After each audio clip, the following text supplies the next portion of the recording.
Assalomu alaykum aziz o'quvchilar. Sizlar bilan bugun 5-darsimiz morfologiya mavzusini o'tamiz.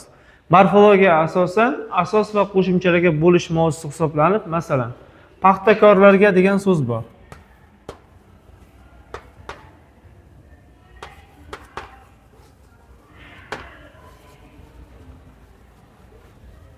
Paxtakorlarga degan so'z bor. Paxtakor, paxta asos, kor yasovchi qo'shimchalar lug'aviyga sintaktik deyiladi. O'zi so'z qo'shimchalarimiz 3 ga bo'linadi. So'z yasovchi va lug'aviy shakl yasovchi, sintak shakl yasovchi. Shakl yasovchini o'zini bitta deb olamiz, shuni 2 ga bo'lib olamiz. Lug'aviy shakl yasovchi va sintak shakl yasovchi qo'shimchaga bo'lamiz.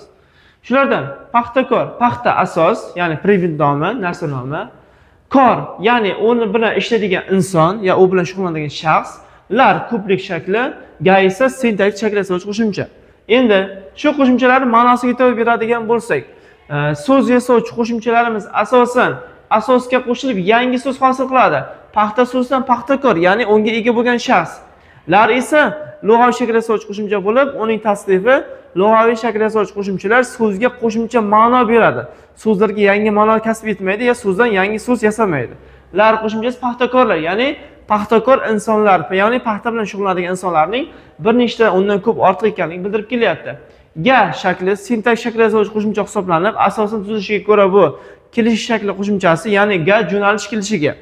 Bu kelish qo'shimchamiz orqali qo'shimcha, ya'ni so'zlarning so'zga bog'lash vazifasini bajaradi. Masalan, paxtakorlarga turli xil unvonlar berildi. Ya'ni ga vositasida so'zlarni so'zga bog'lash vazifasini beryapti. Morfologiyani eng kichik birligi morfemika hisoblanadi. Morfemikada so'z tarkibi o'rganiladi. Ya'ni so'zning asos qismi va yetakchi qismi o'rganiladi. Ya'ni paxta asos, larga esa paxtakorlarga so'zlar esa yasovchi qism hisoblanib keladi. Demak, shu asos orqali bizlar shularni tushunib olamiz. Bundan tashqari, so'zlarni asos va qo'shimchalarga ajratish bilan ma'noli qismiga ajratish bitta ma'no beradi. Masalan, bizda berib kelyapti, olmalarning so'zi bor.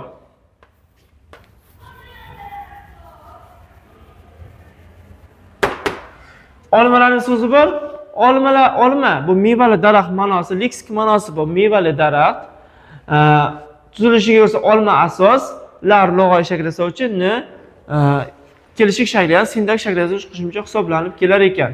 Bu qo'shimchalar o'z munosabatiga ko'ra ni shakllari munosabat shakl yasovchi qo'shimchalar hisoblanadi.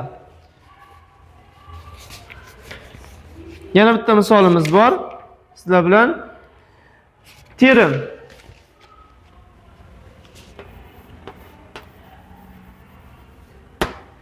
Asos, ch yasovchi qo'shimcha, lar lug'aviy, ga sintaktik.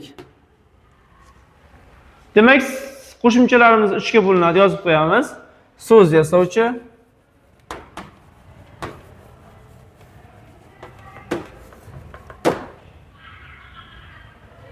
va shakl yasovchi.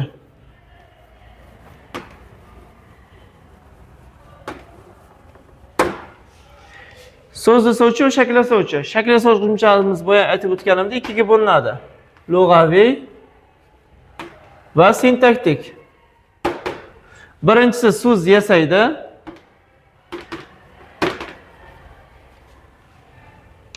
Ikkinchisi esa so'zni yasalishiga qo'shimcha ma'no yuklaydi.